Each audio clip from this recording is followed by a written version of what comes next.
Hello बच्चों, कैसे हो आप सभी। तो बेटा आज के इस लेक्चर में मैं आप लोगों के सामने डिस्कशन करूंगा बर्नर सिद्धांत का प्रायोगिक सत्यापन, मतलब experimental verification of burner theory. और आज के इस लेक्चर में मैं आप लोगों के लिए बर्नर सिद्धांत को बिल्कुल कंप्लीट करवा दूंगा। देखो बच्चों, मैं आप लोगों के लिए बता देता हूं, ये बर्नर सिद्धांत एग्जाम की दृष्टि से आप लोगों का बहुत इंपॉर्टेंट टॉपिक है, इसलिए बर्नर सिद्धांत को आप लोग ध्यान से समझ के चलना। मैं आप लोगों के लिए बता देता हूं कि इससे पहले वाले लेक्चर में मैं बर्नर सिद्धांत के पॉइंटों को कंप्लीट करवा चुका हूं। भाई बर्नर ने अपने सिद्धांत में जो भी बातें बोली थी उनको मैं इससे पहले वाले लेक्चर में कंप्लीट करवा चुका हूं, जिनमें बर्नर सिद्धांत का जो सबसे इंपॉर्टेंट पॉइंट था, वो सबसे इंपॉर्टेंट पॉइंट ये बोला था बर्नर ने कि जो संकुल होता है अर्थात जो कॉम्प्लेक्स होता है उसमें जो मेटल होती है वो दो प्रकार की संयोजकता प्रदर्शित करती है। एक तो प्राथमिक संयोजकता प्रदर्शित करती है और एक द्वितीयक संयोजकता प्रदर्शित करती है। तो जो संकुल होता है, संकुल में मेटल होती है और मेटल से जो लिगेंड जुड़े होते हैं वो द्वितीयक संयोजकता के साथ जुड़े होते हैं, एक मजबूत बंधों के साथ जुड़े होते हैं। लेकिन संकुल के बाहर जो भी स्पीशीज जुड़ी होती है, चाहे वो परमाणु हुआ या फिर वो अणु हुआ, वो प्राथमिक संयोजकता के साथ जुड़ी होती है, जिसकी प्रकृति आयनिक होती है। ठीक है ना, मतलब वो थोड़े कमजोर बंधों के साथ जुड़ी होती है। कौन सी? प्राथमिक संयोजकता, जो कॉम्प्लेक्स के बाहर प्रेजेंट होती है। बात आप लोग समझ में आ गई ना। अब बर्नर ने अपनी बातें तो बोल दी, लेकिन फिर उनको वो सत्यापित भी करेगा। भाई कुछ सिस्टम के द्वारा, कुछ रिएक्शनों के द्वारा या अपनी जो और बातें बोलेगा उसमें वो अपने सिद्धांत को सत्यापित करने की कोशिश करेगा। और ये क्या करेगा इस सिद्धांत के अंदर? भाई बर्नर सिद्धांत का जो सत्यापन है उसमें वो क्या करेगा, उसमें अपना सिद्धांत का सत्यापन आयनिक अभिक्रिया और चालकता के आधार पर करेगा। मतलब कुछ आयनिक अभिक्रिया करवाएगा और चालकता के बारे में भी कुछ बताएगा। इस बेस पर वो अपने सिद्धांत को सत्यापित करने की कोशिश करेगा। तो आज के लेक्चर में बस हम लोगों को यही पढ़ना है। बर्नर अपने सिद्धांत में कुछ आयनिक अभिक्रिया करवा के बताएगा कॉम्प्लेक्सों की, और उसके बाद में कॉम्प्लेक्सों की चालकता के बारे में भी वो बताएगा। यही आज के इस लेक्चर का हम लोगों का मकसद है। फिर लास्ट में जैसे ही ये अपना बर्नर सिद्धांत का प्रायोगिक सत्यापन कंप्लीट हो जाएगा, तो आज के इस लेक्चर में ही बच्चों मैं बर्नर सिद्धांत की आप लोगों को कमियां भी बता दूंगा। भाई उसने अपना सिद्धांत दिया तो लास्ट में उसकी कुछ कमियां भी रही होंगी, तो उन कमियों को भी मैं आज के इस लेक्चर में ही क्लियर करवा दूंगा। मतलब आज के इस लेक्चर में हम बर्नर सिद्धांत को कंप्लीट कर लेंगे। चलो ठीक है बच्चों, तो देखो एक बार फिर से मैं आप लोगों के लिए बता देता हूं। आज के इस लेक्चर में जो हम लोग डिस्कशन कर रहे हैं वो डिस्कशन कर रहे हैं हम बर्नर सिद्धांत का प्रायोगिक सत्यापन, experimental verification of burner theory. तो बर्नर ने अपने सिद्धांत को सत्यापित करने के लिए क्या किया, उसने कुछ कॉम्प्लेक्सों के साथ आयनिक अभिक्रिया करवाई। अब आयनिक अभिक्रिया में क्या हुआ कि उसके चार प्रकार के कॉम्प्लेक्स बने। एक कॉम्प्लेक्स ये बना जहां पर आप लोग देखो ये कॉम्प्लेक्स है, यहां पर आप लोगों की कोबाल्ट मेटल है और इस मेटल के साथ जो NH3 लिगेंड जुड़े हैं ये द्वितीयक संयोजकता के साथ जुड़े हुए हैं, और ये जो 3Cl है ये प्राथमिक संयोजकता के साथ जुड़े हैं। और मैंने आप लोगों से क्या बात बोली है कि जो प्राथमिक संयोजकता होती है वो आयनिक प्रकृति की होती है, वो दुर्बल बंधों के साथ जुड़ी होती है। लेकिन जो द्वितीयक संयोजकता होती है वो कॉम्प्लेक्स के अंदर होती है, तो मेटल के साथ एक स्ट्रॉन्ग, एक मजबूत बंधों के साथ जुड़ी होती है। तो एक कॉम्प्लेक्स तो आप लोगों का ये हो गया, एक कॉम्प्लेक्स आप लोगों का ये हो गया, एक कॉम्प्लेक्स आप लोगों का ये हो गया, और एक कॉम्प्लेक्स आप लोगों का ये हो गया। इन चारों कॉम्प्लेक्सों की रिएक्शन वो किसके साथ करवा रहा है? AgNO3 के साथ। ठीक है ना, AgNO3 के साथ रिएक्शन करवा रहा है। तो क्या कंडीशन बन रही है वो हम लोग समझते हैं। तो उसने क्या किया, बर्नर भाई साहब ने कि ये कॉम्प्लेक्स लिया और इस कॉम्प्लेक्स की रिएक्शन उसने किसके साथ करवा दी? AgNO3 के साथ। अब सुनो ध्यान से, तो जैसे ही उसने इस कॉम्प्लेक्स की रिएक्शन AgNO3 के साथ करवाई थी, तो AgNO3 ने क्या किया, क्या इन 3Cl के साथ रिएक्शन कर ली, इनके साथ रिएक्शन नहीं करी। क्यों? क्योंकि अभी मैंने आप लोगों के लिए बताई है कि मेटल से तो ये Cl भी जुड़ा है और मेटल से NH3 भी जुड़ा है, लेकिन ये NH3 मेटल से द्वितीयक संयोजकता से जुड़ा हुआ है, अर्थात ये लिगेंड होते हैं जो कि मजबूत बंधों से जुड़े होते हैं, तो ये आसानी से रिएक्शन करते नहीं। लेकिन ये 3Cl है ना, ये प्राथमिक संयोजकता से जुड़ी है, दुर्बल बंधों के साथ जुड़ी है। तो कॉमन सी बात है AgNO3 इनके साथ आसानी से रिएक्शन कर लेगा। तो यहां पर क्या होगा, AgNO3 इसके साथ रिएक्शन करके 3 AgCl का अवच्छेद मतलब पीपीटी दे देगा। बिल्कुल सही बात है। ये तीनों Cl AgNO3 के साथ रिएक्शन कर लेंगे और 3 AgCl का फॉर्मेशन करेंगे, मतलब 3 AgCl का अवच्छेद दे देंगे। ठीक है, फिर बर्नर ने क्या किया, अगला वाला कॉम्प्लेक्स लिया।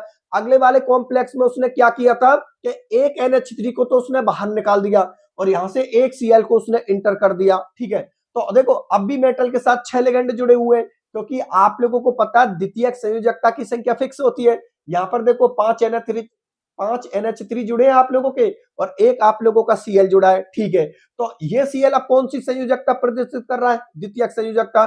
फिर उसने क्या किया कि इस कॉम्प्लेक्स की रिएक्शन भी उसने AgNO3 के साथ करवाई थी। तो अब की बार ये दो Cl किसके साथ रिएक्शन कर लेंगे, AgNO3 के साथ, क्योंकि प्राथमिक संयोजकता से जुड़े हैं, जो कि एक दुर्बल संयोजकता होती है, दुर्बल बंधों के साथ जुड़ी होती है। तो यहाँ पर AgNO3 दो Cl के साथ रिएक्शन करके 2 AgCl का अवच्छेद दे देता है, मतलब पीपीटी दे देता है। बात समझ में आ गई, चलो ठीक है। अगला वाला कॉम्प्लेक्स के लिए फिर क्या किया बर्नर ने, अगला वाला कॉम्प्लेक्स लिया और इसकी भी उसने आयनिक अभिक्रिया करवाई। अब की बार क्या हुआ कि यहाँ पर ये तो कौन सी द्वितीयक संयोजकता के साथ जुड़े, ये Cl आप लोगों की प्राथमिक संयोजकता के साथ जुड़ी है, तो AgCl इसके साथ ही रिएक्शन करेगा, अंदर वाली इनके साथ रिएक्शन नहीं करेगा। तो यहाँ पर AgNO3 इस सिंगल Cl के साथ रिएक्शन करके AgCl का अवच्छेद मतलब पीपीटी दे देगा। अब देखो बच्चों, जब उसने चौथे कॉम्प्लेक्स की रिएक्शन AgNO3 के साथ करवाई थी, तो ये चौथा कॉम्प्लेक्स AgNO3 के साथ कोई भी रिएक्शन नहीं करता। उसका रीजन ये होता है बच्चों, देखो यहाँ पर प्राथमिक संयोजकता से कोई भी ना तो अणु है ना परमाणु है, कोई भी स्पीशीज नहीं है।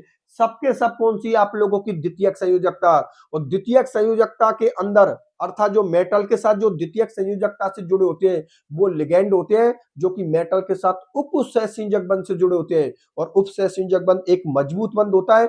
इसलिए AgNO3 इस द्वितीयक संयोजकता से अर्थात कॉम्प्लेक्स में जो लिगेंड होते हैं द्वितीयक संयोजकता के साथ जुड़े होते हैं, उनके साथ कोई भी प्रकार की रिएक्शन प्रदर्शित नहीं करती। तो मैंने लिख दिया नो रिएक्शन, मतलब यहाँ पर कोई भी रिएक्शन नहीं होगी। उसका रीजन ये है क्योंकि प्राथमिक संयोजकता के रूप में यहाँ पर कोई भी स्पीशीज जुड़ी हुई नहीं है। बात समझ में आ गई। तो आयनिक अभिक्रिया के आधार पर उसने चारों कॉम्प्लेक्सों की रिएक्शन करवाई। पहले के साथ ये 3 Cl3 आप लोगों के प्राथमिक संयोजकता के साथ जुड़े, AgNO3 इसके साथ रिएक्शन करके 3 AgCl का अवच्छेद देता है। यहाँ पर 2 Cl के साथ AgNO3 रिएक्शन करेगा तो 2 AgCl का अवच्छेद देगा। यहाँ पर एक Cl के साथ AgNO3 रिएक्शन देगा तो AgCl का अवच्छेद देगा। और यहाँ पर प्राथमिक संयोजकता के साथ कोई भी स्पीशीज जुड़ी हुई नहीं है, तो यहाँ पर AgNO3 कोई भी प्रकार की रिएक्शन को प्रदर्शित नहीं करेगा। बात समझ में आ गई ना। तो इस तरीका से ये कलरफुल होगा, मतलब कलर को शो करेगा, क्योंकि पीपीटी आ रहा है यहाँ पर, इसका भी पीपीटी आ रहा है, क्योंकि आप लोगों को पता है ये भी कलर शो करेगा। हो रहा है ना, AgNO3 के साथ रिएक्शन हो रही है, ये भी कलर शो करेगा। लेकिन ये कोई भी कलर शो नहीं करेगा, क्योंकि ये कोई पीपीटी देगा ही नहीं, कोई अवच्छेद देगा ही नहीं। जब अवच्छेद नहीं देगा तो कॉमन सी बात है, ये जो कॉम्प्लेक्स है आप लोगों का ये रंगहीन होगा, कलरलेस होगा। इस बात को कौन बताने की कोशिश कर रहा है, बर्नर भाई साहब बताने की कोशिश कर रहा है कि चौथा कॉम्प्लेक्स AgNO3 के साथ कोई रिएक्शन नहीं देगा, तो किसी भी प्रकार का कोई अवच्छेद भी नहीं देगा। और जब अवच्छेद ही नहीं है तो कोई कलर भी नहीं है। भाई कोई अवच्छेद आएगा तभी तो वो कलर करेगा कि भाई उसका रेड कलर है, ब्लू कलर है, जो भी उसका कलर है, रिएक्शन करेगा तभी तो अवच्छेद से पता लगेगा कि इसका कलर कैसा है। बात समझ में आ गई। तो ये तो कोई रिएक्शन कर ही नहीं रहा है, तो ये कलरलेस होगा, रंगहीन होगा, कोई भी प्रकार का कलर शो नहीं करेगा। चलो ठीक है, ये बात अवच्छेद के बारे में बताने के बाद फिर वो चालकता को एक्सप्लेन कर रहा है। चालकता को किस प्रकार से एक्सप्लेन कर रहा है कि उसने क्या किया, ये 4 कॉम्प्लेक्स है भाई, बर्नर भाई से उनके पास में ये 4 कॉम्प्लेक्स है, 1 2 3 4, और इन चारों कॉम्प्लेक्सों की वो चालकता को एक्सप्लेन करने की कोशिश कर रहा है। अब मैं आप लोगों के लिए बता देता हूं कि भाई आप लोग अच्छी तरीका से जानते हो कि चालकता किस पर डिपेंड करती है, नंबर ऑफ आयंस पर, मतलब आयनों की संख्या। आप लोग अच्छी तरीका से जानते हो कि जितने ज्यादा फ्री इलेक्ट्रॉन होते हैं या फ्री आयन होते हैं वो संकुल उतनी ही ज्यादा चालकता के मान प्रदर्शित करता है। बात मेरी आप लोग समझ में आ गई ना। मतलब आयनों की संख्या चालकता के क्या होती है, समानुपाती। जितने ज्यादा आप लोगों के आयन्स होंगे उतनी ही ज्यादा उस संकुल की या उस अणु की चालकता का मान होगा। बात समझ में आ गई ना बच्चों। इस कॉन्सेप्ट को आप याद रखना कि जितने ज्यादा आप लोगों के आयन्स होंगे या जितने ज्यादा आप लोगों के पास में फ्री इलेक्ट्रॉन होंगे उस संकुल के या उस अणु की उतनी ही ज्यादा चालकता के मान होंगे। चलो ठीक है, मैं इसी के अंदर चालकता के मान प्रदर्शित करके आप लोगों के लिए बताता हूं। तो देखो बच्चों ध्यान से समझना। देखो यहां पर मैं लिख देता हूं, आप लोग इधर देखो, सारे बच्चे बोर्ड की तरफ देखते रहना। देखो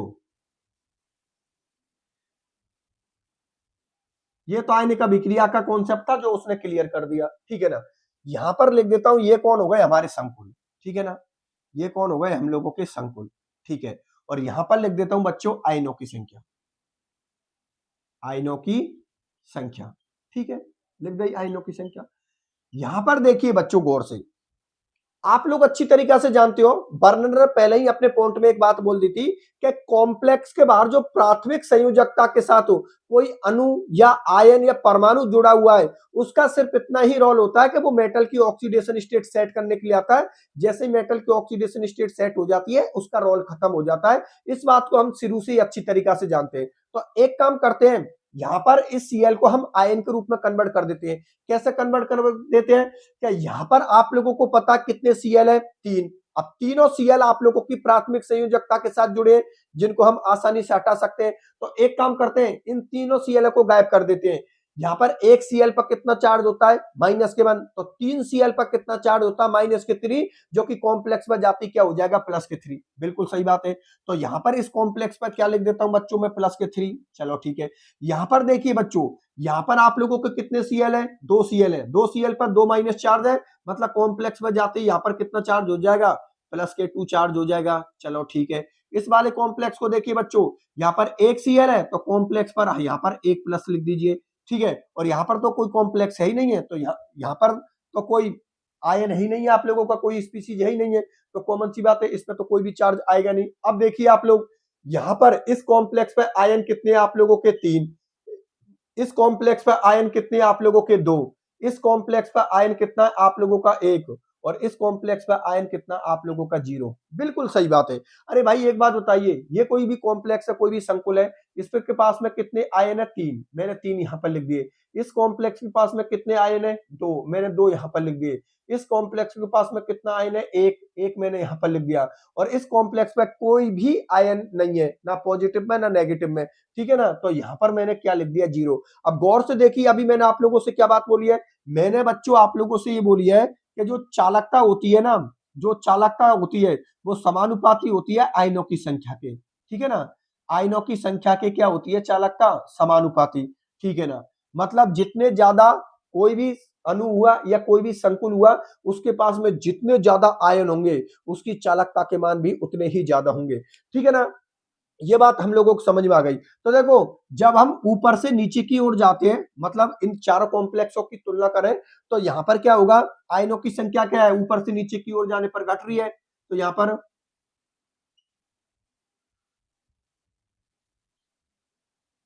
आयनों की संख्या घट रही है। इसलिए इसलिए ऊपर से नीचे की ओर चालकता का मान घट रहा है। बिल्कुल सही बात है भाई। आयनों की संख्या ऊपर से नीचे की ओर जाने पर घट रही है। अब आयनों की संख्या घटेगी तो कॉमन सी बात है चालकता का मान भी घटेगा। तो यहां पर आप लोग देखिए, इन चारों की अगर हम तुलना करें तो सबसे ज्यादा आयन किसके पास में, संकुल 1 के पास में। तो इन चारों कॉम्प्लेक्सों के अंदर, इन चारों संकुलों के अंदर सबसे ज्यादा जो चालकता होगी वो कॉम्प्लेक्स फर्स्ट की होगी। क्यों, क्योंकि इसके पास में चार्ज कितनी है, 3। आयनों की संख्या कितनी है, 3। और आयनों की संख्या जितनी ज्यादा होगी चालकता के मान भी उतने ज्यादा होंगे, क्योंकि चालकता का रिलेशन आयनों की संख्या के क्या होता है बच्चों, समानुपाती। बात आप लोगों को समझ में आ गई, ठीक है। संकुल 2 को देखिए बच्चों, संकुल 2 के पास में कितने आयन है? 2। तो इस संकुल की चालकता इसकी तुलना में क्या होगी? कम, क्योंकि इसके पास में 2 ही आयन है हम लोगों के, ठीक है ना? तो इसकी तुलना में इसकी चालकता के मान क्या होंगे? कम। लेकिन संकुल 3 को देखिए, इसके पास में कितना आयन है आप लोगों का? 1 आयन है। तो इन दोनों की तुलना में इसकी चालकता के मान कम होंगे। मतलब जैसे-जैसे आपके आयन के मान घटते जा रहे हैं, वैसे-वैसे आपकी चालकता का मान भी घटता जा रहा है। लेकिन बच्चों आप लोग संकुल 4 को देखो, संकुल 4 के पास में कोई भी आप लोगों का आयन प्रेजेंट नहीं है। अगर संकुल 4 के पास में कोई भी आयन प्रेजेंट नहीं है, तो बच्चों ये कोई भी प्रकार की चालकता प्रदर्शित नहीं करेगा और ये होगा अचालक, अर्थात ये होगा कुचालक। अर्थात इसमें चालकता के मान क्या है? 0 है। तो यदि चालकता के मान 0 है तो ये कौन होगा? आप लोगों का अचालक बोल दो, फिर या आप लोग इसको कुचालक बोल दो, दोनों का मतलब एक ही है। बात बच्चों आप लोगों को समझ में आ गई ना? तो 100 बातन की एक बात ये निकली कि जिस संकुल के पास में जितने ज्यादा आयन होंगे उसकी चालकता के मान भी उतने ही ज्यादा होंगे। चारों की तुलना करें तो सबसे ज्यादा चालकता के मान किसके होंगे? संकुल फर्स्ट के। उससे कम किसके होंगे? संकुल सेकंड के। उससे कम किसके होंगे? संकुल फर्स्ट के। और सबसे कम किसके होंगे बच्चों? संकुल 4 के, क्योंकि इसके पास में कोई भी आयन प्रेजेंट नहीं है। तो ये कौन सा संकुल होगा? आप लोगों का कुचालक होगा। भाई ये तो सुचालक होंगे क्योंकि इनके पास में कम से कम आवेश तो है, अर्थात इनके पास में आयन तो है। इसके पास में तो कोई आयन ही नहीं है। आयन ही नहीं है तो ये कोई चालकता का मान प्रदर्शित नहीं करेगा, और जो चालकता के मान प्रदर्शित नहीं करते उन संकुलों को हम क्या बोलते हैं? अचालक बोलते हैं। या आप और कुछ बोलना चाहो तो आप उसको कुचालक भी बोल सकते हो। बात आप लोग समझ में आ गई ना बच्चों? तो इस तरीका से बर्नर ने अपने सिद्धांत को आयनिक अभिक्रियाओं के आधार पर और चालकता के मानों के आधार पर सत्यापित करने की कोशिश की थी। ये आपका कॉन्सेप्ट क्लियर होता है बर्नर सिद्धांत का प्रायोगिक सत्यापन। बात समझ में आ गई ना? ये बर्नर सिद्धांत का प्रायोगिक सत्यापन बच्चों आप लोगों को कंप्लीट होता है, जिसमें आप लोगों को 2 बात याद रखनी है। एक तो आपको अवक्षेप याद रखना है और एक बच्चों आप लोगों को चालकता के मान याद रखने हैं, ठीक है ना? तो अवक्षेप को किस तरीका से कि भाई एजीएनओ3 के साथ रिएक्शन करवा के देखी थी, तो वहां पर पीपीटी के मान निकाले थे। संकुल फर्स्ट ने पीपीटी के मान दे दिए, संकुल सेकंड ने पीपीटी के मान दे दिए, संकुल थर्ड ने पीपीटी के मान दे दिए, लेकिन संकुल 4 ने कोई भी पीपीटी का मान नहीं दिया था क्योंकि प्राथमिक संयोजकता से एक भी आयन जुड़ा हुआ नहीं था। तो एक तो आपको पीपीटी मतलब अवक्षेप याद रखना है, ठीक है ना? और एक आप लोगों को बच्चों चालकता के मान याद रखने हैं। संकुल फर्स्ट की चालकता के मान सबसे ज्यादा होंगे क्योंकि उसके पास में आयन सबसे ज्यादा है, और संकुल 4 की चालकता के मान सबसे कम होंगे, अर्थात संकुल 4 की चालकता सबसे कम होगी, अर्थात संकुल 4 कौन होगा? कुचालक होगा, क्योंकि उसके पास आयनों की संख्या क्या होती है? 0। बात समझ में आ गई ना? तो इन दोनों प्रकार की अभिक्रियाओं के आधार पर, मतलब आयनिक अभिक्रियाओं के आधार पर और चालकता के मान के आधार पर बर्नर ने अपने सिद्धांत को सत्यापित करने की कोशिश की थी। इस कॉन्सेप्ट को बच्चों आप लोग याद रखना। अब देखो बच्चों, आप लोग अच्छी तरीका से जानते हो कि जो भी वैज्ञानिक होते हैं, साइंटिस्ट होते हैं आप लोगों के, वो कोई सिद्धांत देते हैं, कोई थ्योरी देते हैं, तो लास्ट में उसकी जो कमी रह जाती है ना, जैसे कि आप लोगों को पता है कि आप लोगों ने एक क्लास 11th के अंदर आप लोगों ने देखा होगा कि पहले थॉमसन आया था, थॉमसन की कमियों को दूर करने के लिए रदरफोर्ड आया था, फिर रदरफोर्ड की भी कुछ कमियां रह गई, उनको दूर करने के लिए बोर आया था, फिर बोर की कमियों को भी दूर करने के लिए डे ब्रोगली, हाइजेनबर्ग, ये साइंटिस्ट आए थे। तो ये सिलसिला इस तरीका से ही चलता रहता है। आप लोग किसी भी सिद्धांत को दे दीजिए, लास्ट में उसकी कमी निकल ही आती है कुछ ना कुछ। तो कॉमन सी बात है, बर्नर कोई अलग तो है नहीं है, ठीक है ना? तो बर्नर ने भी अपना सिद्धांत दिया था, लेकिन लास्ट में इसकी भी कमियां निकलकर सामने आ गई, ठीक है ना? अब बर्नर सिद्धांत की कमियों के अंदर हम लोग पढ़ेंगे कि बर्नर सिद्धांत की क्या क्या कमी रह गई। तो इस पूरे को तो बच्चों में मिटा देता हूं और अगली हेडिंग डाल रहा हूं, बर्नर की कमियां, मतलब बर्नर सिद्धांत की कमियां, बर्नर सिद्धांत की क्या क्या कमी रह गई उनका डिस्कशन मैं अब करूंगा। तो देखो बोर्ड की तरफ,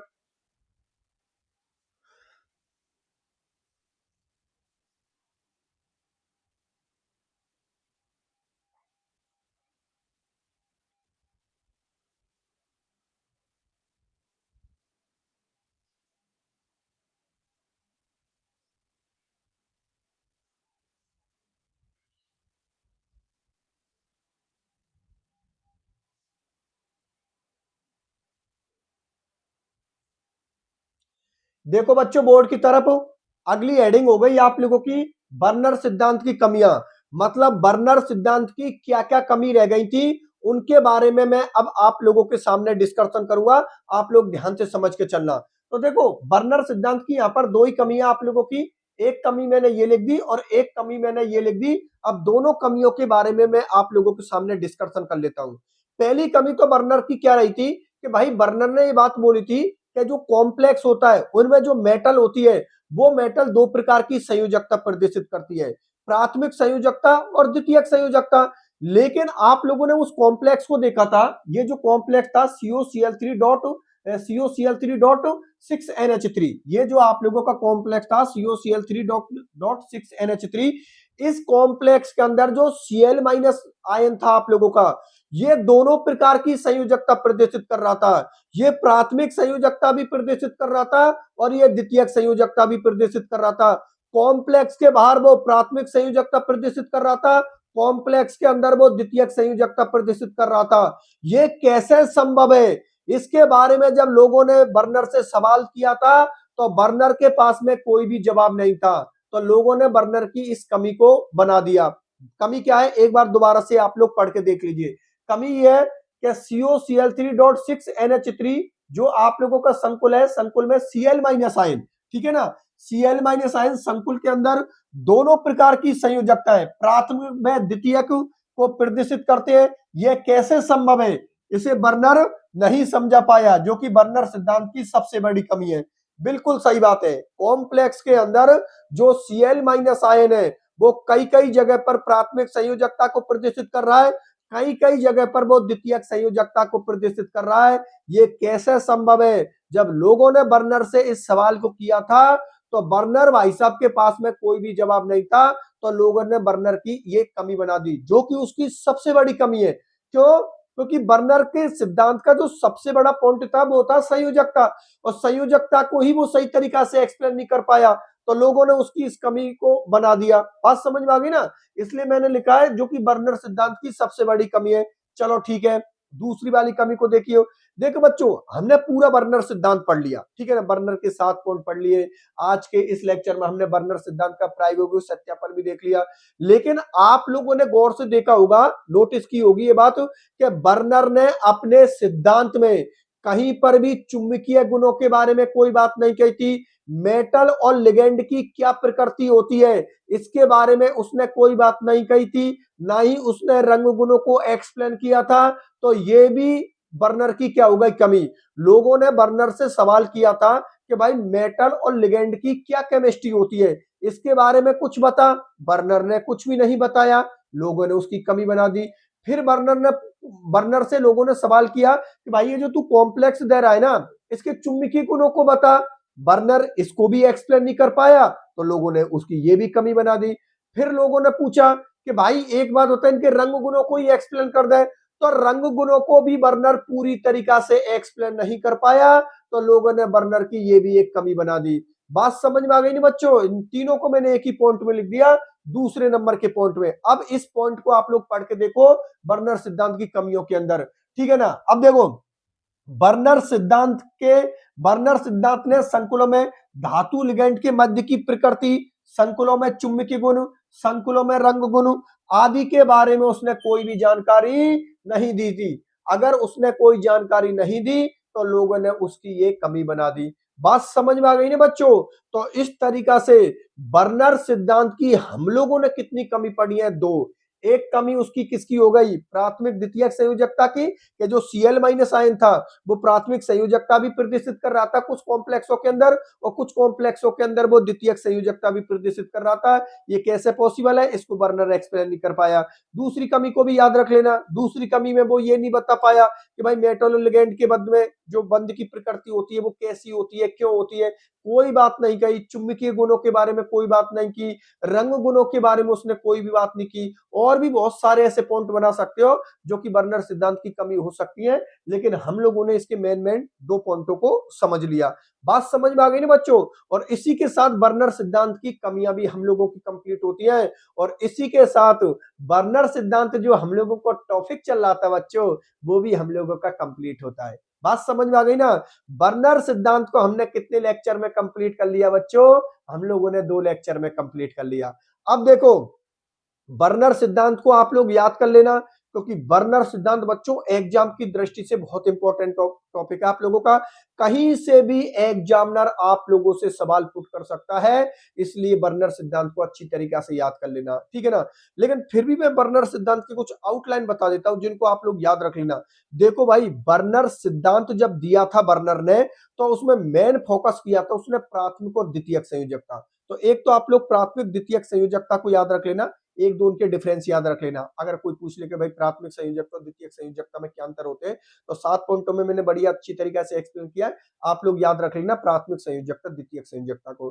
फिर बर्नर सिद्धांत का जब हम लोगों ने प्रायोगिक सत्यापन पढ़ा था, तो बच्चों एक जो अवच्छेद से जो रिएक्शन बन रही थी 3AgCl 2AgCl AgCl no reaction, उन वाली पॉइंटों को आप लोग देख लेना, अवच्छेद वाले को।